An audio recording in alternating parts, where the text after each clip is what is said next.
మనకు స్వతంత్రం వచ్చినాక కార్మిక వర్గం రక్తార్పణ చేసి పోరాటాలు చేసి సాధించుకొని డాక్టర్ బిఆర్ అంబేద్కర్ రచించినటువంటి రాజ్యాంగంలో పొందుపరిచినటువంటి 29 కార్మిక చట్టాలని దుర్మార్గంగా రద్దు చేయడం వల్ల ఇప్పటి వరకు ఉన్నటువంటి అన్ని రకాల హక్కులని, అన్ని రకాల రక్షణని, అన్ని రకాల బెనిఫిట్స్ అన్నింటినీ కూడా ఈ కార్పొరేట్ ఎవరైతే యూనియన్ పెట్టుకోవాలన్నా, ఎవరైతే వ్యాపారం పెట్టుకుంటారో వాళ్ళందరూ సమ్మె చేయాలన్నా 60 రోజులు 90 రోజులు సమ్మె చేయాలంటే సమస్య ఈ రోజు రేపు వస్తే మామూలు మెరుపు సమ్మె చేస్తారు, లేదా 14 రోజుల ముందు నోటీసు 60 రోజులు ఏ ఇష్యూస్ వస్తాయని కార్మిక భయం అనుకుంటుంది. అందువల్ల ఇవన్నీ కూడా ఉపయోగపడే అంశాలు కాబట్టి భారత రాజ్యాంగానికి రక్షణ, భారత రాజ్యాంగం అమలు పరిచిన రోజు ఈరోజు రాజ్యాంగాన్ని ఉల్లంఘించినటువంటి ప్రభుత్వాలు వ్యతిరేకంగా ఈ రాజ్యాంగ అమలు రోజున మేము నిరసన తెలియజేస్తాం. ఈ ప్రభుత్వం 100% కార్పొరేట్లకు అనుకూలంగా ఉంది. Speed of doing business, is of doing business పేరు చెప్పి మొత్తం సహజ వనరులన్నింటినీ కార్పొరేట్ కంపెనీలకు దోచిపెడుతుంది. దీనికి ఆటంకంగా ఉన్నది కార్మిక చట్టాలు, కార్మికుల కనీస వేతనాలు, ఉద్యోగ భద్రత, ఇటువంటివన్నీ ఉన్నాయి. ఇవన్నీ లేకపోతే కార్మికులు ఇంకా విపరీతంగా దోచుకోవచ్చు. అందుకోసమనే కార్మిక చట్టాలన్నింటినీ కూడా యాజమాన్యాలకు అనుకూలంగా కార్మికులకు ఉన్న హక్కులన్నీ తీసివేస్తూ ఈ లేబర్ కోడ్స్ చేయబడ్డాయి. పేరుకేమో లేబర్ కోడ్స్ వల్ల చారిత్రాత్మకమైనటువంటి నిర్ణయం ఇది అని చెప్పి నరేంద్ర మోడీ గారు చెప్తున్నారు. ఇది కార్మికులను బానిసలుగా చేయడం తప్ప మరొకటి కాదు. బ్రిటిష్ కాలం కంటే దుర్మార్గంగా ఈ చట్టాలు మారుతున్నాయి.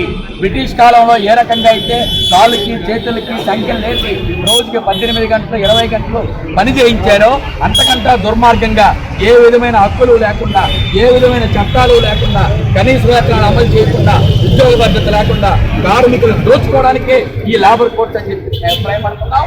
అందుకనే తీవ్రమైన ప్రతిఘటన కార్మిక సంఘాల నుంచి వస్తూ ఉంది. అయినా సరే నరేంద్ర మోడీ గారు ఎన్ని ప్రతిఘటన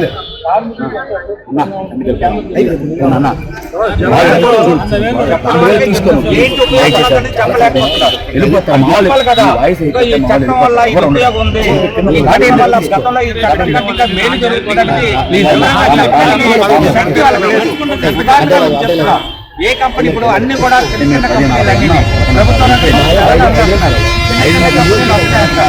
ఇప్పుడు కొంతమంది ఉన్న ఏదైనా కంపెనీ ఉన్నట్లయితే ఆ కంపెనీ లాక్డౌన్ ప్రకటించినట్లయితే ప్రభుత్వ అనుమతి అంగీకారంతో చేయాలి, ప్రభుత్వానికి వివరణ చేయాలి అనేది చట్టం ఉంది. ఈవేళ 300 మంది వరకు వెళ్తున్నాడు అంటే ఇప్పుడు ఏదైనా కంపెనీలు 100-150 మంది దగ్గర ఉంటున్నారు అంటే అది ఎప్పుడైనా కూర్చోవచ్చు, ఎప్పుడైనా చేసుకోవచ్చు. వాడి జీతాలు అడిగి హక్కుండదు, వాడి స్ట్రైక్ చేసి హక్కుండదు. ఇంకా ఏమైనా జరుగుతుంది? ఇప్పుడు అన్ని కూడా ఈ కార్పొరేట్ సంస్థలకు అన్ని కూడా చిన్న చిన్న కంపెనీలే పెడతారు. ఆ కంపెనీలో 100-150-200 మంది కంటే ఎక్కువ ఉంటారు. ఎవరికి ఉపయోగం? ఈవేళ లేడీస్కి సమాన హక్కు అంటున్నారు. సమాన హక్కు కల్పించింది బొగ్గు గనుల్లో కూడా రాత్రులు పనిచేయాలి లేడీస్, లేడీస్ కూడా రాత్రి 12 గంటల వరకు పనిచేయాలా? ఇదేం చట్టం అంటే ఇదే ఉపయోగం అంటే ఏంటి? లేడీస్ కూడా మేము సమాన హక్కు ఇచ్చామంటారు. ఇదా సమాన హక్కు? కాబట్టి ఇవన్నీ మాయ మాటలు తప్ప ప్రజలకు ఉపయోగపడేది కానీ కార్మికులకు ఉపయోగపడేది కాదు.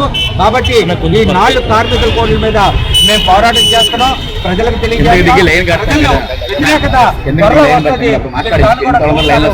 ఈ మీడియా కూడా సాయ సహకారం ఏదైతే కార్పొరేట్ సంస్థలకు అనుకూలంగా చట్టాలు మారుతున్నారో దానికి వ్యతిరేకంగా పోరాటంలో మీరు భాగస్వాములయ్యి మాకు సహాయ సహకారాలు అందించాల్సిందిగా కోరుతున్నాం. కేంద్ర ప్రభుత్వం మరణ శాసనం లాగా ఈ 4 లేబర్ కోడ్లని రూపొందించింది, ఆమోదింప చేసుకుంది. సంఖ్యాబలం ఉంది కాబట్టి పార్లమెంట్లో చర్చ లేకుండానే ఆమోదింప చేసుకుంది. ప్రతిపక్షాలన్నీ వాళ్ళందరినీ సస్పెండ్ చేసి ఆ టైంలో ఎవరు లేని టైంలో ఈ 4 లేబర్ కోడ్లు 2020 సంవత్సరంలో ఆమోదింప చేసుకుంది ఈ ప్రభుత్వం. అట్లాంటి నిరంకుశత్వ ప్రభుత్వం. దీని నుంచి మనం ఆశించగలిగింది అంతకంటే ఏమీ లేదు. ప్రజాస్వామ్యం ప్రపంచంలోనే అతిపెద్ద ప్రజాస్వామ్య దేశం, 140 కోట్ల మంది జనాభా ఉన్న దేశం. ప్రజాస్వామ్యానికి తిలోదకాలు ఇచ్చి ప్రజలు ఎన్నుకున్నటువంటి ప్రతినిధులు తమ అభిప్రాయాన్ని కూడా పరిగణలోకి తీసుకోకుండా పార్లమెంట్లో ఏకపక్షంగా ఈ చట్టాలు చేసి ఈరోజు అమలు చేస్తూ ఉంది. ఎందుకయ్యా ఆమోదింప చేసుకుని 5 ఏళ్ళ దాకా ఎందుకు ఆగిందని అంటే ప్రతి సంవత్సరం ఎక్కడెక్కడ ఎన్నికలు ఉన్నాయి ఈ 4 ఏళ్ళలోనే, ఇవన్నీ పూర్తి చేసుకుంది. బీహార్ ఎన్నికలు అయిపోయాక ఇప్పుడు దీన్ని అమలుకి పూనుకుంది. కాబట్టి ఇది అసలు రహస్యం. అలాగే వాళ్ళు చెప్తున్నారు, ప్రభుత్వం మంత్రులు అధికారులు చెప్తా ఉన్నారు, పేపర్ ప్రకటనలు కూడా ఇచ్చారు. 40 కోట్ల మంది కార్మికులకి ఈ 450 కోట్లు చేయటం వల్ల వాళ్ళకు మేలు చేకూరుతుంది, లబ్ధి ప్రయోజనం ఉంటుంది అని చెప్పేసి పెద్ద పెద్ద ప్రకటనలు ఇస్తున్నారు. ఇది మోసపూరితం తప్ప ఇంకోటి మటుకు కాదు. 40 కోట్ల మంది శ్రామికులకి లబ్ధి చేకూర్చడం కాదు, కొద్ది వేల మీద లెక్క పెట్టగలిగేటటువంటి, మామూలుగా చెప్తున్నాను 40 కోట్లు అంటున్నాడు కదా, అదానీ అంబానీ లాంటి కార్పొరేట్లకి, విదేశీ కంపెనీ యజమానులకి మన భారత శ్రామిక వర్గం సృష్టించినటువంటి సంపదని వాళ్ళకి దోచిపెట్టడానికే ఈ లేబర్ కోట్లు తప్ప ఇంకోటి మట్టి కాదని చెప్పేసి మనం ఐక్యంగా ఈ లేబర్ కోట్లని మనం వ్యతిరేకించాల్సినటువంటి అవసరం ఉందని చెప్పేసి సందర్భంగా తెలియజెప్తా ఉన్నాం. ఈరోజు పేపర్లో వచ్చింది, కాన్ఫెడరేషన్ ఆఫ్ ఇండియన్ ఇండస్ట్రీ అంటే దేశ పారిశ్రామిక అధిపతుల సంఘం, మన కార్మిక సంఘం ఎలాగుందో ఆ పరిశ్రమాధిపతులకి సంఘం ఉంది. ఆ సంఘం వాళ్ళు స్టేట్మెంట్ ఇచ్చారు, ఇది మొత్తం హిస్టారికల్ సంస్కరణలు, ఈ లేబర్ కోడ్లు తీసుకురావటం అనేది చారిత్రాత్మకం అని చెప్పేసి వర్ణిస్తూ ఆయన పేపర్లో ప్రకటించింది. ఆ కాన్ఫెడరేషన్ ఆఫ్ ఇండియన్ ఇండస్ట్రీ వాళ్ళు చైర్మన్ ఇచ్చాడు. అంటే ఇది ఎవరికి మేలు? చారిత్రాత్మక సంఘటన ఇది, ఈ 4 లేబర్ కోడ్లు తీసుకురావటం. అది ఎవరు చెప్తున్నారు? పరిశ్రమాధిపతులు సంఘం చెప్తారు అని. అంటే దాన్ని బట్టి మనం అర్థం చేసుకోవచ్చు ఇది ఎవరికి మేలు, 40 కోట్ల మందికి మేలా లేకపోతే పరిశ్రమాధిపతులకి యాజమాన్యానికి మేలా అనేది ఈ ఒక్క ఉదాహరణ చూస్తే మనం అర్థం చేసుకోవచ్చు.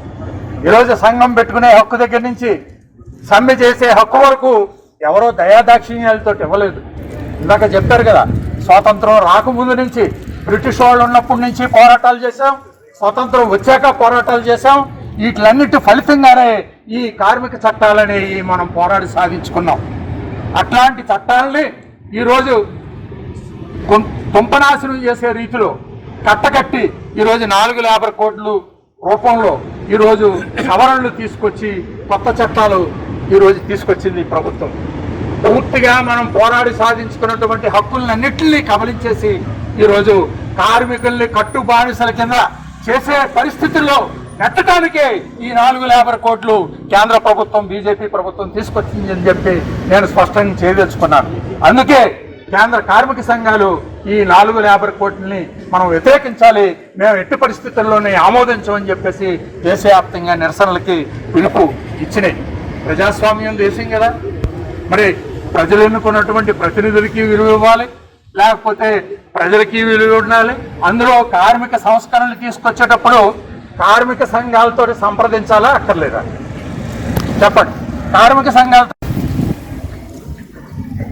ఇప్పుడు భారతదేశంలో అమల్లో ఉన్నటువంటి 29 శ్రామిక చట్టాలు. శ్రామిక చట్టాలు అంటే ఏదో పెద్ద పెద్ద పదాల్లో కనబడతాయి, కానీ మనకి కనీస వేతనాల చట్టం, వేతన కట్టుబడి చట్టం, జీతాలు ఎప్పుడు ఇవ్వాలి, బోనస్ చెల్లింపు చట్టం, పిఎఫ్ చట్టం, గ్రాట్యుటీ చట్టం, పని గంటల చట్టం, పారిశ్రామిక వివాదాల చట్టం, ట్రేడ్ యూనియన్ చట్టం, అలాగే సామాజిక భద్రతా చట్టాలు, మనకి సెక్యూరిటీ భద్రతకు సంబంధించినటువంటి సేఫ్టీకి సంబంధించినటువంటి చట్టాలు, మన ఆరోగ్యానికి సంబంధించిన చట్టాలు, చదువుకు సంబంధించిన చట్టాలు, ఇలాగా భారతదేశంలో అనేక చట్టాలు 29 చట్టాలు ఉన్నాయి. గతంలో మిత్రులు చెప్పినట్టే 52 ఉండేవి, అది 29 చేశారు.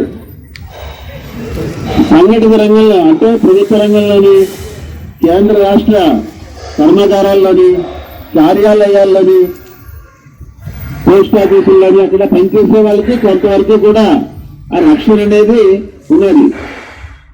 ఇదే ఫ్యాక్టరీలో, ఇదే కర్మాగారాల్లో, ఇదే పోస్ట్ ఆఫీసుల్లో, ఇదే బ్యాంకుల్లో కాంట్రాక్ట్ పద్ధతిలో చేసే కార్మికులు ఉంటారు. వాళ్ళకి ఏ రకమైన భద్రత లేదు. ఇష్టం లేదంటే పొమ్మంటారు, కావాలంటే ఉండమంటారు. యజమానులదే రాజ్యం అయిపోయింది. నిజానికి చట్టంలో యజమానుడి రాజ్యం అని లేదు. 8వ తారీఖులోపు చేతి ఇవ్వాలి. వేతన బట్వాడా చట్టం 1956 అంటే పేమెంట్ ఆఫ్ వేజెస్ యాక్ట్ అంట ఇంగ్లీష్ అండి. ఎంతమంది ఇక్కడ 26వ తారీఖులోపు 8వ తారీఖులోపు చేతిలో తీసుకుంటారు? అక్కడ ప్రభుత్వ రంగ సంస్థలు నిజామాబాద్ స్టీల్ ప్లాంట్ లో ఇంకా 365% వేతనాలు పెండింగ్ ఉన్నాయి. ఒకప్పుడు ఇదే BHPలో 22వ తారీఖు నాడు జీతాలు ఇచ్చేవాళ్ళు పర్మనెంట్ ఉద్యోగులకు కూడాను. దానికోసం పోట్లాడడం జరిగింది. అసలు 22 జీతాలు ఎందుకు తీసుకెళ్లారు? దీన్ని ప్రైవేట్ వాడికి ఇస్తామంటే పోటీ పడడం జరిగింది, పోట్లాడడం జరిగింది, ఆపడం జరిగింది, వచ్చిన వాళ్ళని ఎంటదరవడం జరిగింది. ఇది ప్రైవేటీకరించారంటే కార్మికులు బలంగా ఉంటే దీన్ని ప్రైవేట్ వాళ్ళకి అమ్మేలేవు. కాబట్టి శ్రామిక చట్టాలు బలహీనపరచాలి. ఇప్పుడు ఎడంచే చేసి ఆడ పొరచే పెట్టమన్నట్టు అవపేరే మామన్నట్టుగా ఉన్నది ఇక్కడ. 29 శ్రామిక చట్టాలని అమలు చేయండి మహాప్రభు అని చెప్తూ ఉంటే ఆ 29 చట్టాలని రద్దు చేసేసి మొత్తం 4 కోట్లు చేస్తాము అని చెప్పారు. ఎవరు అడిగారు మిమ్మల్ని 4 కోట్లు చేయమని? ఉన్న చట్టాలు చేసింది మీరే, వాటిని అమలు చేయకుండా ఎగ్గొడుతున్నది మీరే, వాటి స్థానంలో కొత్త కోట్లు తెస్తామంటున్నది మీరే. శ్రామిక వర్గ ప్రతినిధులు ఎవరితోనే మాట్లాడకుండా ఏకపక్షంగా నిర్ణయం చేస్తున్నది మీరే. ఇది ఇప్పుడు మీరు న్యూస్ పేపర్లోని టీవీల్లోని ఇక్కడ చర్చల్లోని లేకపోతే యాజమాన్య ప్రతినిధులు చెప్పేటప్పుడు గిగ్ వర్కర్స్ కి భయంకరమైన లాభం, మీరు ఎందుకు అడ్డుపడిపోతున్నారు అన్నారు. అయ్యా ఇక్కడ ఉన్న వాళ్ళకి ఎవరికైనా గిగ్ వర్కర్స్ అంటే తెలుసా? మనం ఎవరైనా గిగ్ వర్కర్సా? అసలు గిగ్ వర్కర్ అంటే ఏంటి? ఎప్పుడో లండన్ దేశంలో పాటలనే పాడుతుంటే ఆర్కెస్ట్రాల్లో పక్కన మ్యూజిక్ కొట్టేవాడు గిగ్ వర్కర్.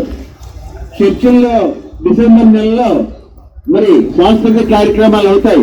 ఆ డిసెంబర్ నెలలో పగలేదో పని చేసుకుంటూ రాత్రి చర్చి గిటార్ వాయించడానికి, డ్యాన్స్ వాయించడానికి వెళ్తారు, మ్యూజిక్ వాయించడానికి.